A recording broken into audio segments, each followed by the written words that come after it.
my God, tomorrow is my birthday and the two of you are here. Welcome, Happy Reza and birthday. Rainn. Welcome Happy birthday. Happy birthday. anyone who's listening. We've done over 400 episodes, and I've never said this. This is the moment that you're right. You'd want to switch places with me. I can't, because it's not just that you're famous, you're kind. You're really kind and good at what you do. So I'm so lucky. I would say Rainn is probably more kind than I am. And more famous. And more famous. And funnier. I'm just kidding. But I will tell you this, and I hate to admit it, and it kills me to admit it. I'm not smarter. Or as handsome. I mean, let's just put that out there. And smarter. And I think we could get it. I think we could get data on this and come back to you with a clear, objective truth. Between the two of us, we're kind of the perfect man. We are.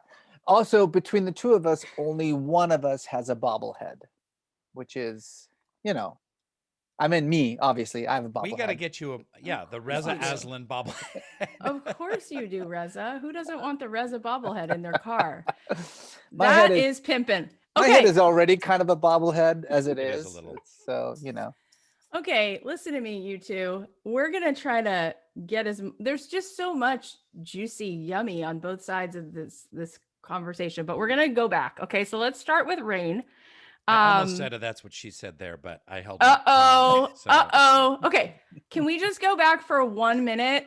How the hell did you go from hey, I'm a kid with a big personality to you know me and you love me and you watch me on TV? How did that happen? How did that happen? I am also curious. Yeah, that is a great question, and I'm not just saying that, and it is perfectly asked. So congratulations on your awesome podcast, and I see why you're such a international success. Dead. Skull and crossbones. Go ahead. I'll tell you that I could spend an hour answering that question, but I'm not going to do that. So I'm going to give you the 3-minute version. So I was exactly like you said, I was a goofy kid with a unique point of view. I could make people laugh, and I started down this road of acting. And I think there were many kind of seminal moments when I look back in time. Now I'm in my mid-50s. I look back into my life and and kind of parse it out and distill these kind of crystalline jewel-like moments that define who I am and my career and my work. There's many of them, but I'm going to choose, which is I was really good at acting, and I got cast in all the leads in the plays in high school and then in 2 different colleges. And I was like, hey, I'm kind of the shit. So what I did is I got headshots. I went down to, this was in Seattle, Washington. I went and got headshots and made a little resume of all my college and high school acting credits. And I was like, I'm going to go audition professionally. And I went out in Seattle in the mid-'80s, late '80s, and was hoofing around auditioning at these little, Seattle Repertory Theater and smaller theaters. And not only not getting cast, not even getting remotely close to getting cast in any way, shape, or form in anything, even community theater musicals. I was that was the classic big fish, small pond scenario. But here's how this turned around. I believe that for some reason, I had the wherewithal and the humility to kind of go, wow, Rainn, you're really not that good. You're not as good as you think you are. When you kind of look around, I could see my liabilities as an actor. I was a little too tense. I kind of pre-made my acting decisions. I didn't have a kind of a fluidity yet. I didn't have a command of the skills. And that's when I was like, if I'm going to do this, I need to get training, and I need to get the very, very, very, very, very best training in the world. So I researched the best acting schools and worked really hard on an audition. And then I went off to acting school in New York City. But I think that, and because of that, then I did theater, and then eventually did some TV and film. And, it's been a long, arduous process. You can read about it in my autobiography, The Bassoon King, my comedic memoir, if you want to read more. But long story short, I think that, because this is a podcast for creatives that are looking for their path, Yeah. I think it's really important to have a kind of a cold-eyed assessment of your Mhm. skills and where you're at, and then what you need to get to where you're going. And I needed training, and it was amazing. It was the best 3 years kind of training process of my life, where I gained that fluidity and relaxation and um, you know, uh, the abilities that I saw that I was missing when I was auditioning in Seattle. Boom. So good. And Reza, I'm coming to you in 1 minute. But before we do, my fans will literally probably murder me if I don't ask this follow-up question, because we can't spend as much time on it that they want to spend. You know Sure. what they're like. You know all the gifs. You get it. You know where it's going. Okay, so this is the follow-up. Then we'll try to see if we can move on from your acting career, which is Probably not, though. probably impossible, but we will. We'll try. The follow-up is, where were you when you got that part? You know that part, you know the one. And then how long was Are it you when talking about Kirkan the demon from Charmed? Yes, Okay. of course. How long was it until, like, was it like a week? Was it like 4 episodes when you went, this is gonna be something? Like, like when you got that part, where were you at? And then when were you like, okay, Scranton it's a thing? Like when did that kind of hit you between the eyes? How soon did Well, you know? to be really honest with you, I could make up a story, but the truth is, the part that I got before Dwight on The Office was a character named Arthur on 6 Feet 6 Under, Feet Under. which was Love that. on Alan HBO. Ball. And that part, and I did 13 episodes of that show, that's the part that launched my career. And I remember I was driving down to Orange County with my wife to go see one of those Cirque du Soleil shows, only it's the one on horses, Cavalia or something like that, where they're like Yeah. jumping around on horses. Mhm. And my manager called, and I was like, hey, I'm driving. And he's like, pull over. And I was like, really? He's like, pull over. And I pulled over on the side of the freeway in Orange County. And he's like, you got this part of Arthur, it's at least, 10 episodes to start. This is one of the hottest shows on HBO. He said, you don't understand. Your entire life is about to change. And that was the moment when I Wow. was just like, holy shit, like this is all, Yeah. this is Yeah. this is everything that I've worked for is kind of launched with that role. And that was the role that got me Dwight. And so I hate to say it, I'm not being cocky. I kind of knew I was going to get Dwight. I had, I Who had else met with, could do that? well, Come I just on. knew it was my part. I had met with the showrunner. I knew they really So liked good. me. I kind of had some inside scoop. But I will say that that show was almost canceled about 13 different times. So we knew we had something comedically very special, but we really, really, really did not know that we were going to make 100 episodes and go 9 years, and that it would have all these different lives on streaming services like Netflix, and a whole new generations of kids would discover it. So I'm so amazed and grateful at that. We're all so amazed and grateful. I feel like it saved other people's lives. Like literally, like I feel like people were loved into life multiple times Oh, from the cast, and the goodness that's so palpable on the faces and the humans on the in the cast, and then just like the gosh darn way you all showed up. oh, that's very It nice. was I will say that beyond. it has been very gratifying over the years to hear the stories from people of how The Office really helped them, Mhm. in dark times, in sad times, in difficult times, in family members with cancer, in divorces, in the anxiety of this pandemic. And I had no idea going in. Like, I thought we were going to make people laugh, and I was going to get a great job, and I'd be able to buy a house. And we did all that, but also it really did help people. And I never really thought like being on a sitcom would be a service. Yeah, it is. And this is a good segue into like bringing Reza into the conversation, because I do think I could be so bold as to say one of the amazing things that, I don't know if it was Greg Daniels or whose brain and hearts were behind it. But every person who I've either met or heard about, who is part of that core, is legitimately such a good person. And I don't know that that's the case all the time everywhere. And so like for people to love you the way that they do, and then to find out when they sort of start to see what you're about, like, oh my God, he is like wanting to make the world better. Like he's doing all this stuff he does not have to do. Like at this point, you could just go like drink a martini, just sit around for a while. Sure. Yeah, But I don't know. I think BJ Novak's kind of a dick. I hoped that you would bring that up Because because but it's I think it's time today that we just get into it. So Reza, you're a piece of how Rainn is currently like hoping to shed light on like what really might help us all go into a fifth dimension and get beyond all the yucky stuff and actually meet somewhere better.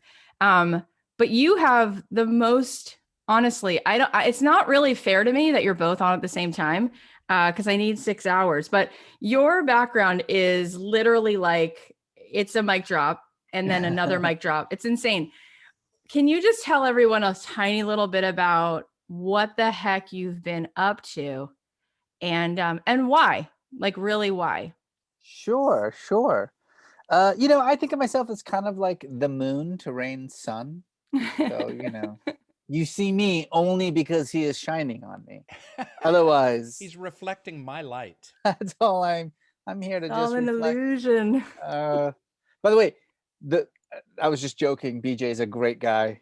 I'm gonna tell him you said that. I'm holding on to it. I make fun of BJ. He's kind of a dick, folks. He's kind of a dick. I've known him for 15 years. He's a little bit of a dick, but it's part of his charm, and he is brilliant, and he has a very good heart. He does. I only say that because he dated my wife before we got married, not after we got married. Shut up! The plot.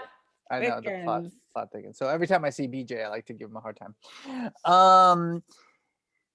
So, okay, what's my story? I was born in Iran, and my family fled the revolution in 1979. We came to the United States in the midst of like probably the strongest wave of anti-Iranian sentiment, at the time. This was like right in the heart of the Iran hostage crisis, where 52 Americans were being held hostage for 444 days. So, from a very early age, I knew kind of from a very deep and emotional way, the ways in which politics and religion and identity can kind of really affect individuals and communities. I didn't come from a very religious family, but I was just always very interested in religion.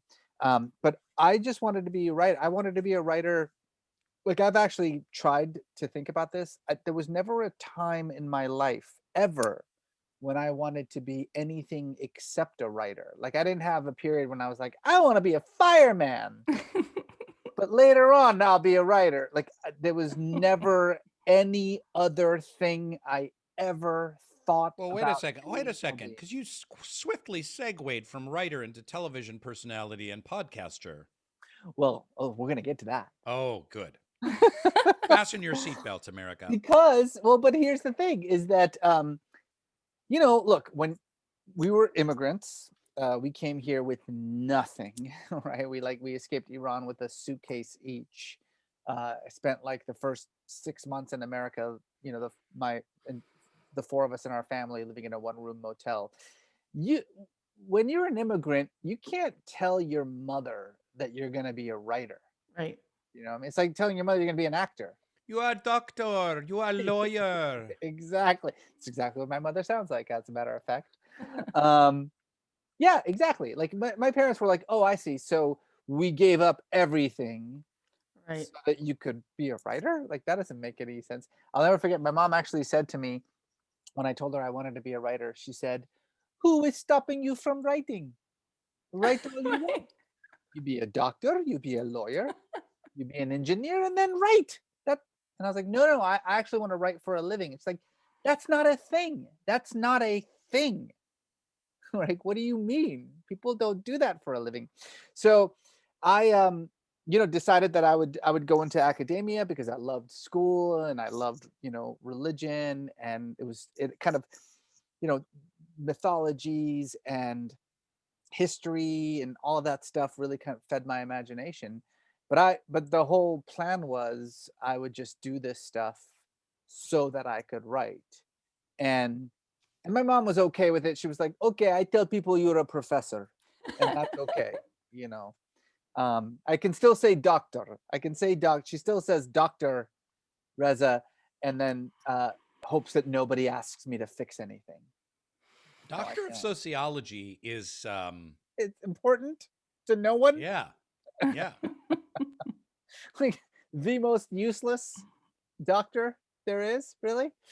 Um, so and I'm really glad that Rainn said this. So just like he was acting and he was getting accolades, and I was writing and I was getting accolades, and then it was time to like take this shit seriously, and you realize very quickly, oh, I'm out of my league completely. So I too I went to writing school, and I learned what writing was. Um, and I walked out of that experience having written a novel, and the novel got me an agent. And this, I should mention, this story will make more sense if I tell you that it was 2002. Okay. So it was 2002. I'd written a novel. The novel got me an agent. The agent was like, "Do you have any other book ideas in your mind at all? As we go and shop this novel." And I was like, "Yeah, I mean, I have this idea. I'd like to write. I'd like to, kind of maybe figure out a way to merge my two expertise, writing and religion. I'd love to write like a popular book about Islam." So again, this was 2002. People may not have remembered what happened in 2001. I But remember. I remember. Yeah. yeah, Where's December he 11th. going with this? What's he Mhm. saying? Yeah. yeah. Okay. So she was like, "Wait, what? What? A book about Islam? Like an actual readable book about let's do that. Let's do that." Um, and then that was No God But God. And I remember very clearly that when that book came out and it was a big success, and then I went to Random House and I said, "Okay, so now let's remember that novel. Like, let's do the novel now." And they said, "Yeah, no, no, we're not going to do the novel. Can we do one more just like this, though?" Um, and and essentially, kind of, it was this weird thing because I'd always thought that I would have two separate careers. I always thought I would have one career as a writer, and then a whole separate career, as a scholar of religions. And through just kind of, fate, those two careers married themselves in a way that's been very, very satisfying. But to Rainn's point, the thing that I really understood about being a writer is that what compels me as a writer is storytelling. And stories can be told in many, many different ways, right? So yeah, I do a lot of different things, but it's all storytelling. Yeah. All of it is storytelling. Religion is Yeah. just storytelling. Politics is just storytelling. Yeah. So whether I'm doing TV or podcasts or, whatever unscripted show or writing a book, it's just different forms of storytelling. That's what Yeah. I fundamentally am. I just use different platforms for those stories. I feel like my follow-up question, it's impossible because we need you so badly right now, more than ever. And so it feels so cruel that I get to ask one follow-up question, but I want to because I really want to get to the podcast, because in a way the podcast covers a tremendous amount, which really helps people start to take a step towards maybe what could be better. But my follow-up question is,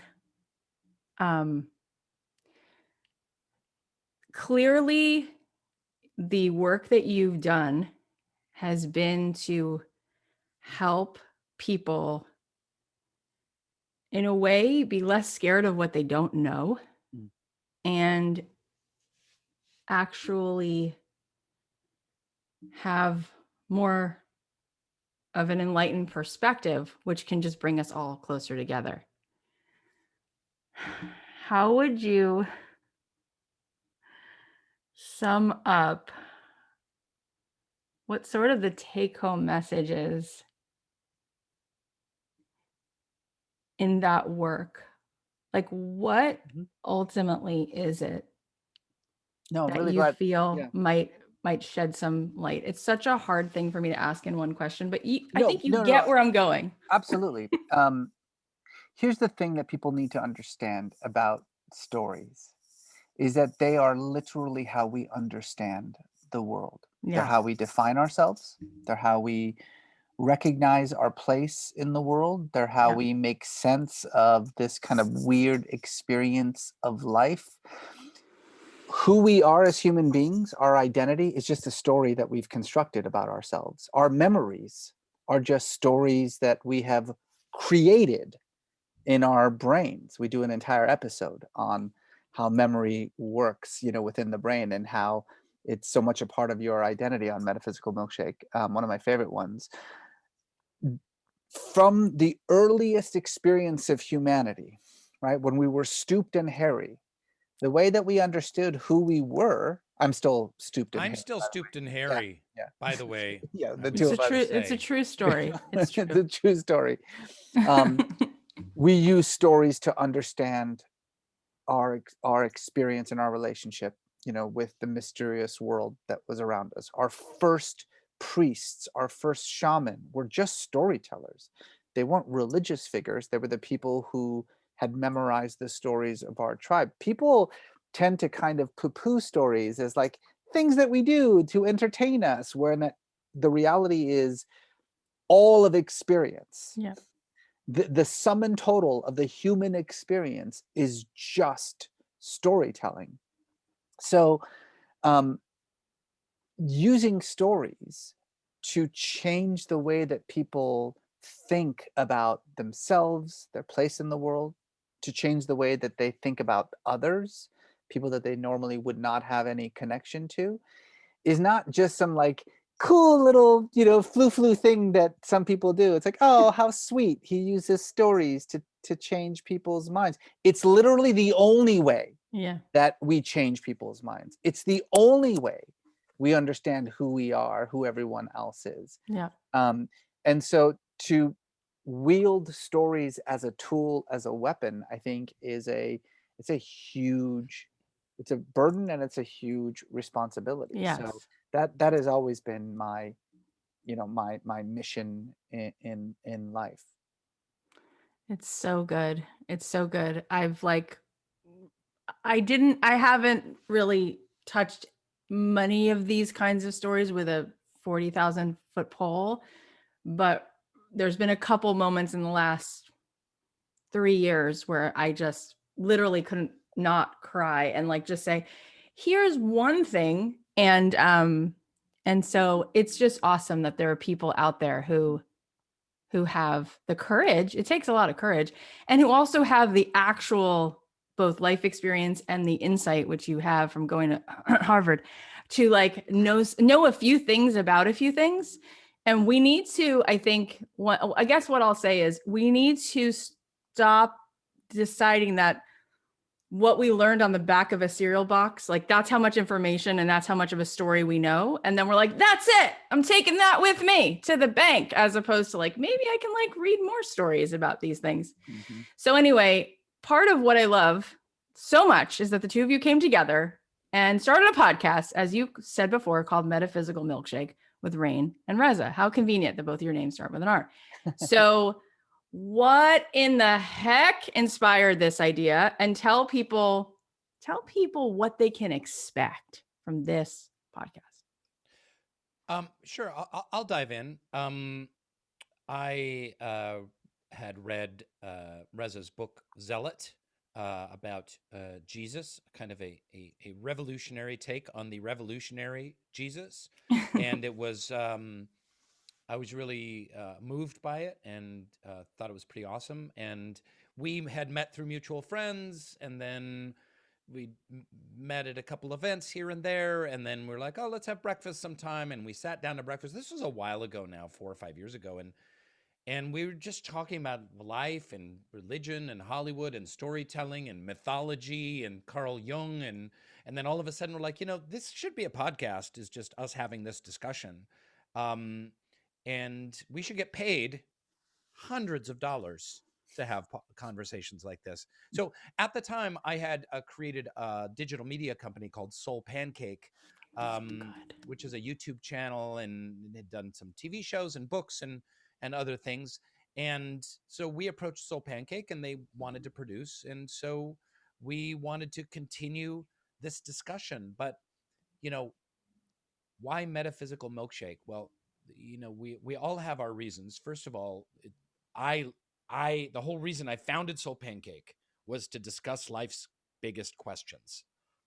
The whole reason I'm interested in life's biggest questions is because I just love them. I just personally, I get turned on by, the idea of free will, and where does love come from, and is there a God, and what happens when we die, and what is consciousness, and all of these incredibly big, profound mysteries. But I like to tackle these with fun and humor and irreverence, and that was the cornerstone of SoulPancake. And for the podcast too, I think we live in really divided times, and more our population becomes segmented, and this is something that unites us. This is something that is universally human.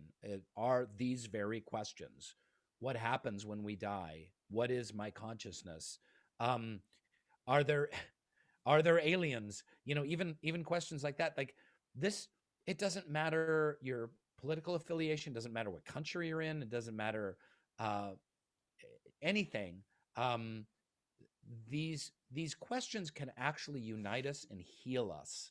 And humanity should and could and should spend more time digging into, as Reza calls it, storytelling, the mythology,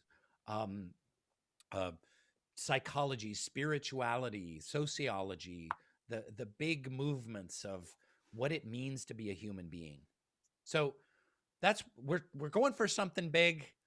Hopefully we get a few thousand listeners and people enjoy it, and we can sell some MeUndies or whatever the hell we end up selling on our show. I'm sure all of my listeners are going to go listen to this, because this is what it's all about. And like you said, it's definitely easy to look at us and go, oh, we're so divided. But what's beautiful about what you guys are doing is these are questions that unite all of us. And it doesn't really matter, again, like the narrative of like, I'm this party and I'm like, what in the world, when you hit your head on the pillow at night, you're probably all thinking about this stuff, right? And I've never met a single human being that doesn't want a more expansive experience or a more transcendent experience, or doesn't wish that there's something more mystical going on. Like I just never met someone who's like, no, I don't care or wish for any of that.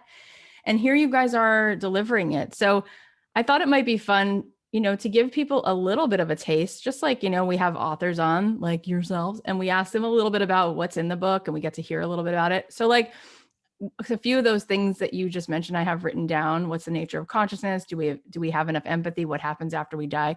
So I thought I'd like throw one out to you just to hear a little bit of what you guys have come to in some of these conversations. Okay.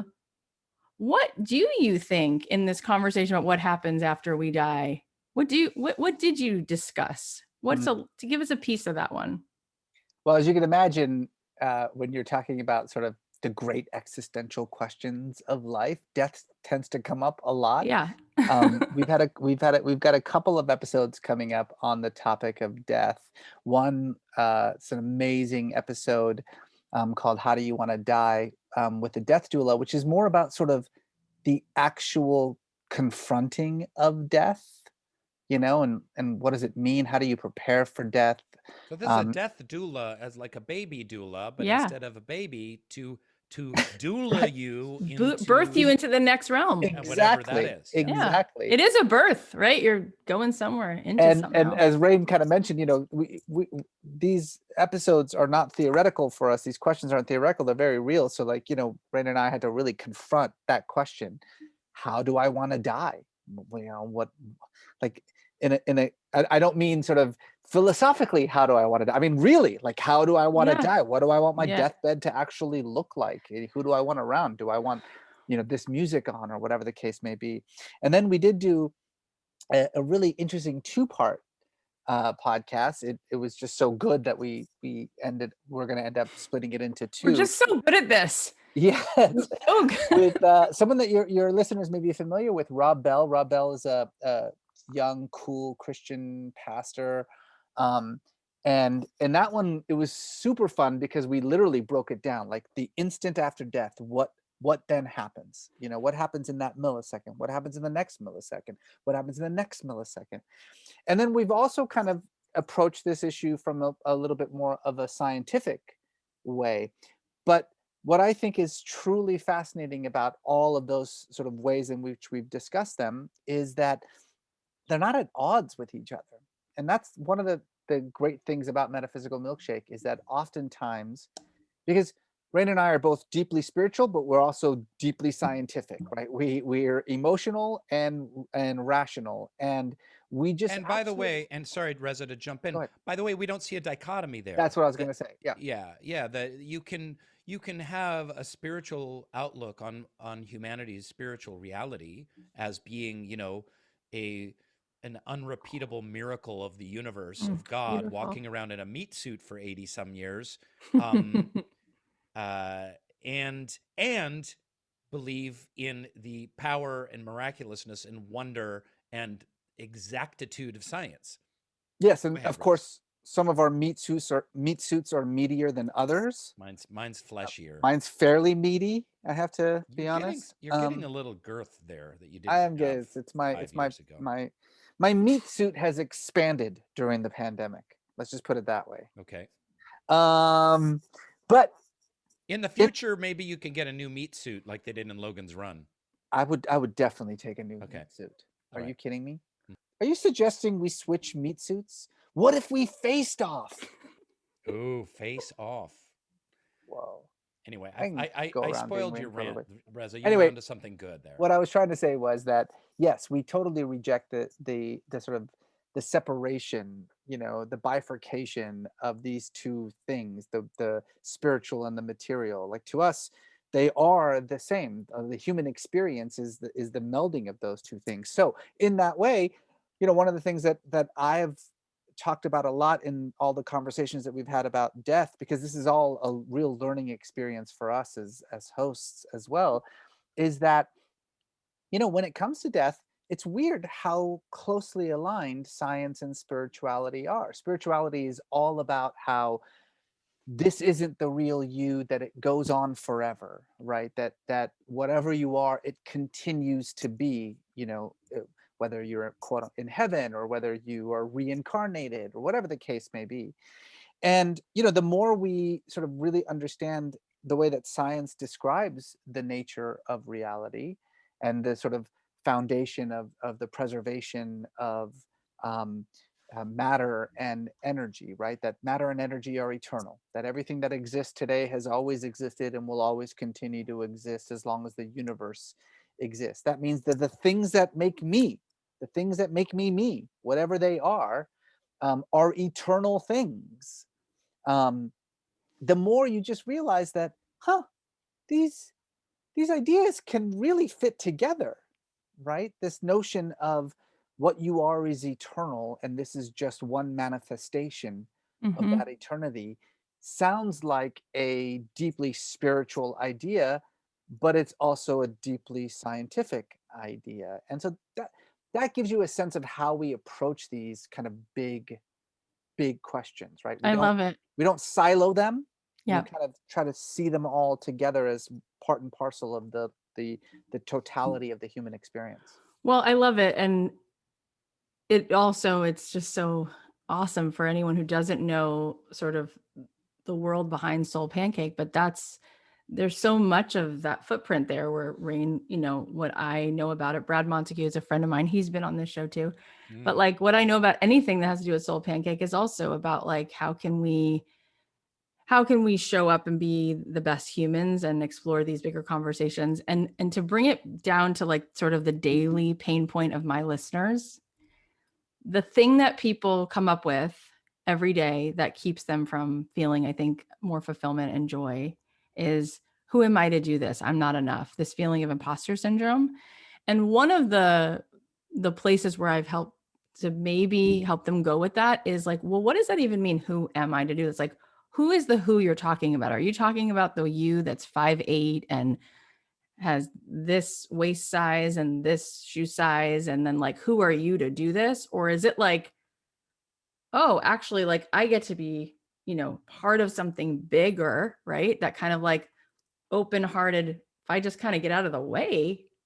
I've heard so many creative people, Tom Petty, and so many people say like, yeah, so like I didn't have to take on like, who am I to do this? But rather like, we can measure the vibration of what happens when a person drops into compassion in a practice in the morning or an open heart, and the energy literally starts to expand. And like you said, the science and the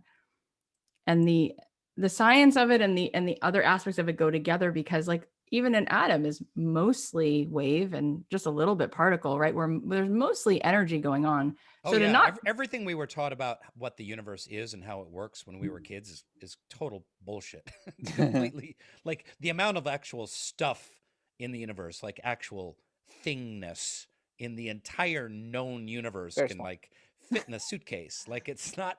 that It's is just blow your mind, that the actual 3D yeah. physical aspect, like in comparison to everything else. So I that's what I want to ask you about is, how would you, as two good humans who also happen to be successful, when people are saying like that question, who am I have imposter syndrome, who am I to do this, to write a blog, to da da da da, how can you help them to step into the flow of what they could possibly access, right, to come through us, when that really feels like it's in the way, the ego feels like it gets right in the way of our work?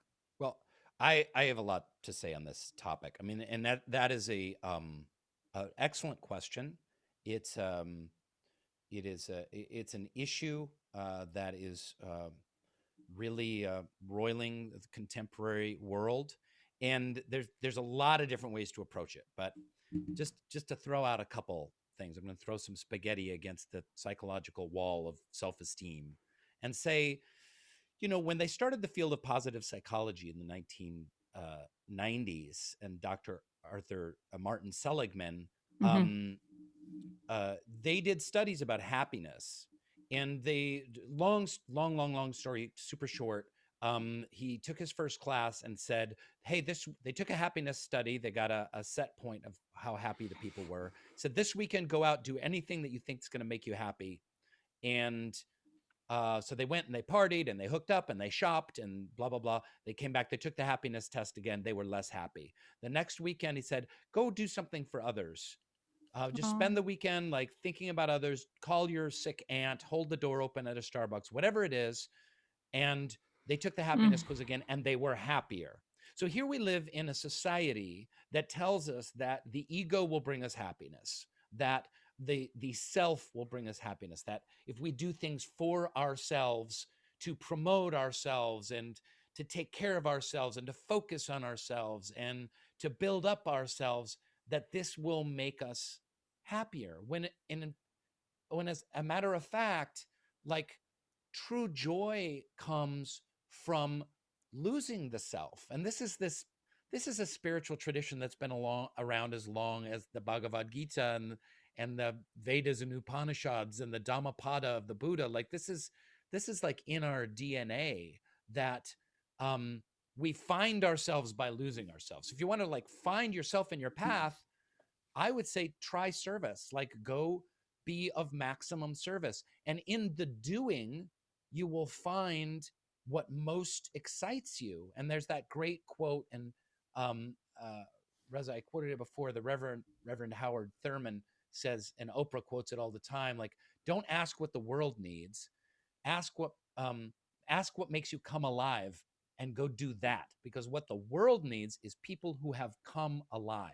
So again, this is putting a focus on service, getting your own damn self out of the way, being there for others, finding what makes you come alive and doing those things. And then at that point, any imposter syndrome, there's no room for it. You know what I mean? Like we all have it, but it's not going to live in the scent. But if it's kind of like, you need to get more followers on your Instagram, and you need to, get into shape, and you need to kind of network, and you need to do X, Y, and Z, and you need to write 500 words a day. And Yeah. it's all this you stuff that at the end of the day is going to make you miserable.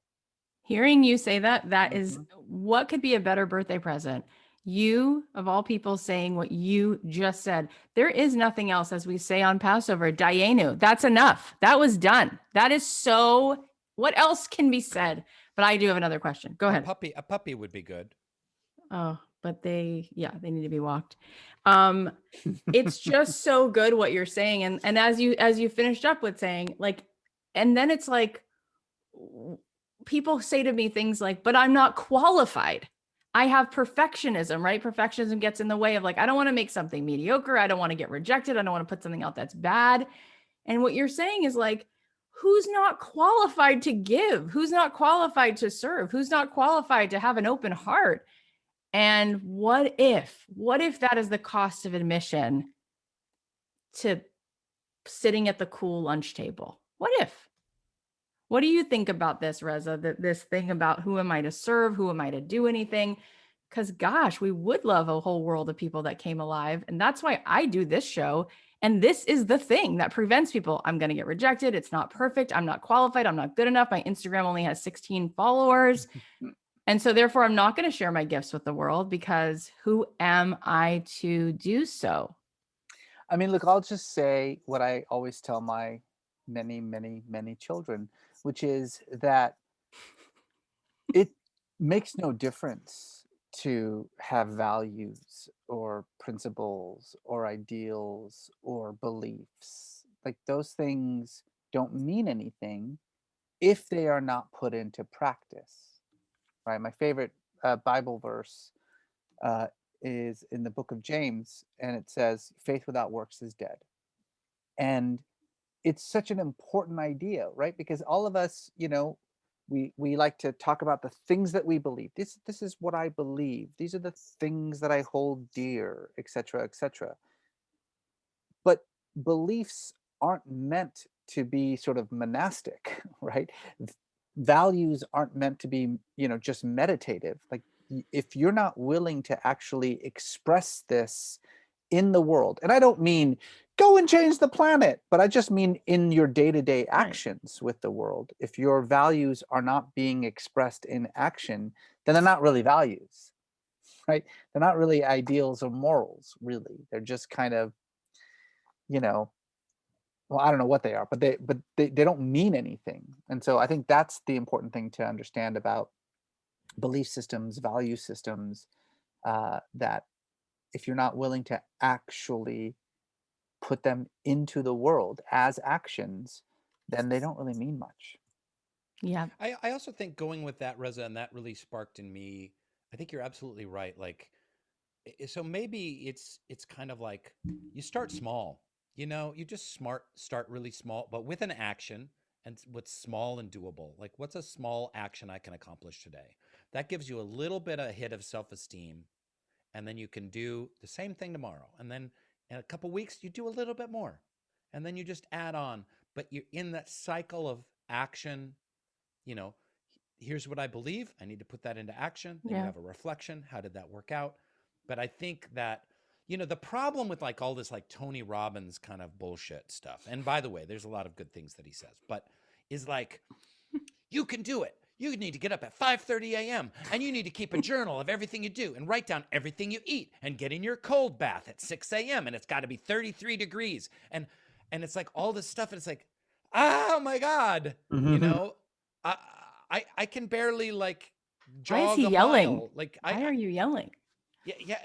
He's always shouting at me. Okay, I got it. But it's an impossible thing. So that leads to, and then you fail at it, and you don't get up at 5:30 in the morning. You don't go in your cold bath. Right. You're kind of like, I'm a failure. I'm a loser. I'll never amount to anything. It's like, no, you should start like really super small.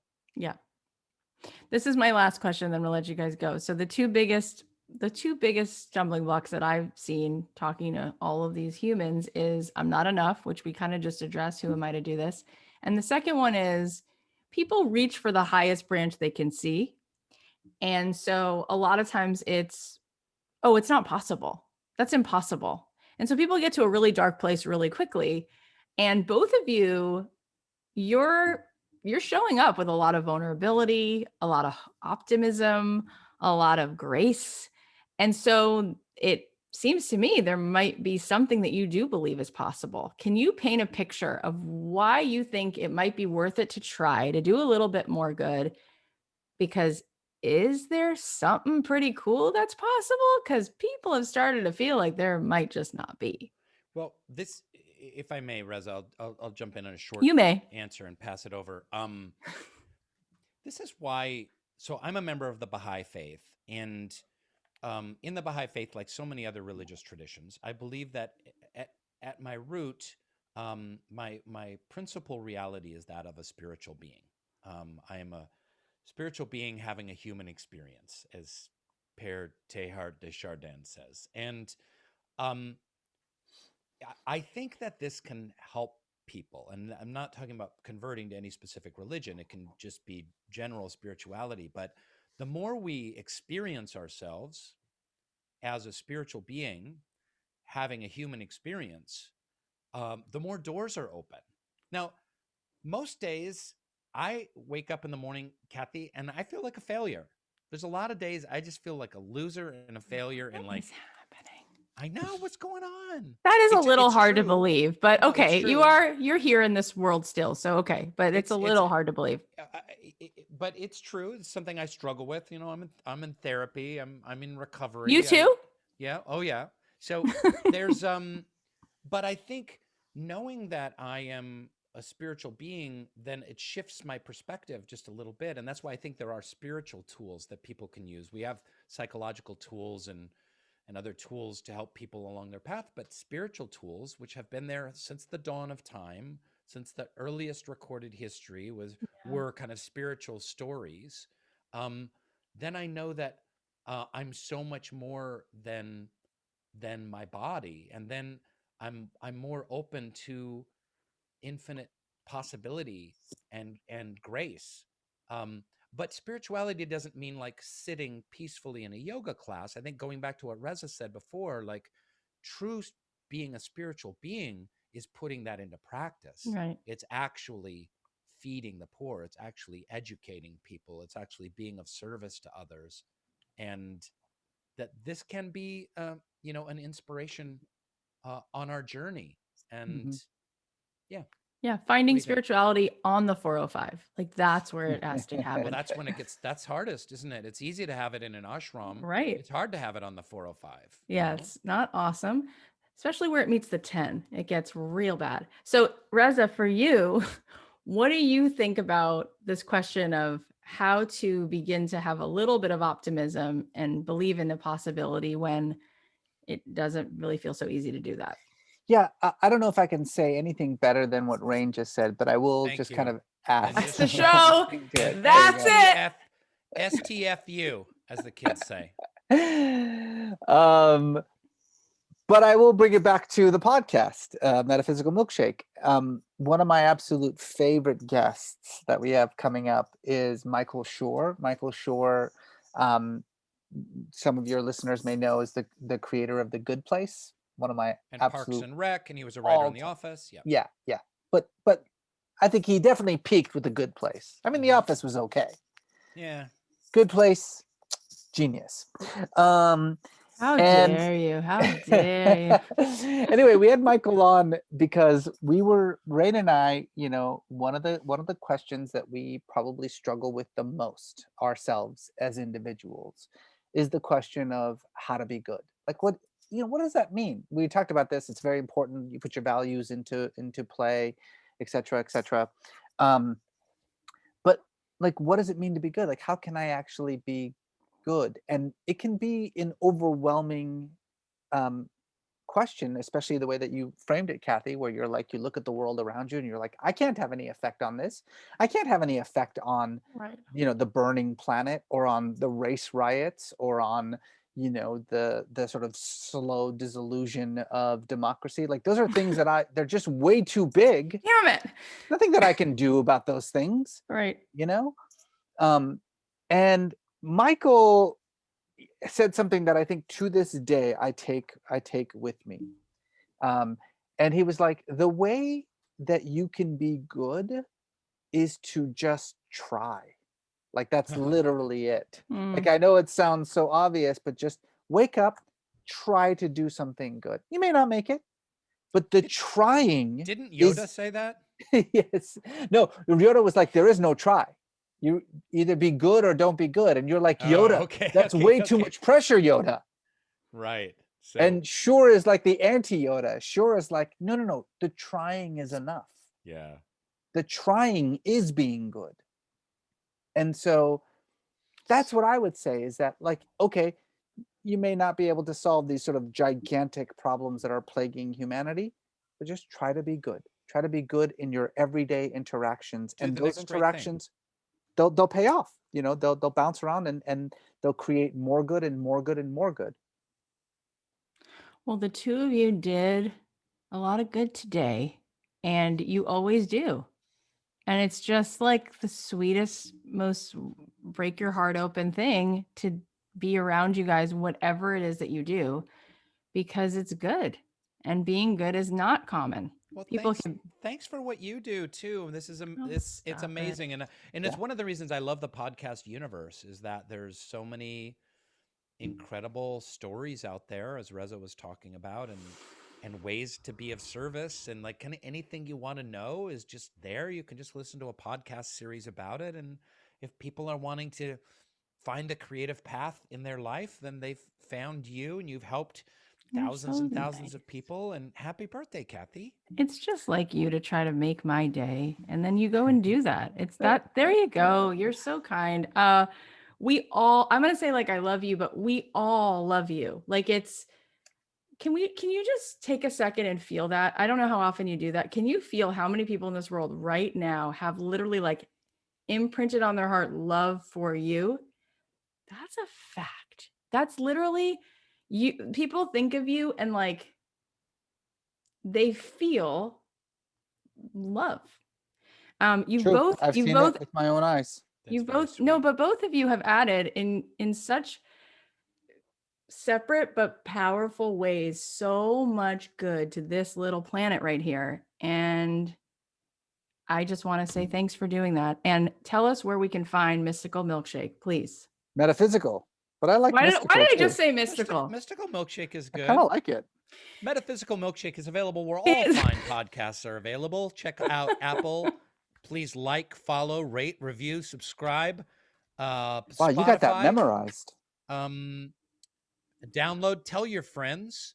And there's a series of scintillating conversations coming down the pike with some of the world's greatest authors and thinkers, and but all highly relevant to all of us, including people like you, Kathy. I love you. Metaphysical Milkshake will put the links, and you guys are literally delightful. And I'm not gonna ever forget this I'd like to drink your afternoon. Metaphysical Milkshake. Right? Heyo. This is actually a milkshake. No joke. It's a coffee milkshake. I'm a happy person. You guys are the best. Stay doing you, and you should. I just want to, for some reason, it's my birthday. They say in Jewish mysticism, you have blessing power on your birthday. May you be blessed to have all of the highest, sweetest opportunities to shine your light in this world. And may you know just how much it's doing. There you go. Oh, that's beautiful. Thank you, Thank you. Kathy. This was really fun. What a pleasure. Thank you for having God bless us. you both. You're the best. Thank you. Bye. Thank you. Bye. Bye.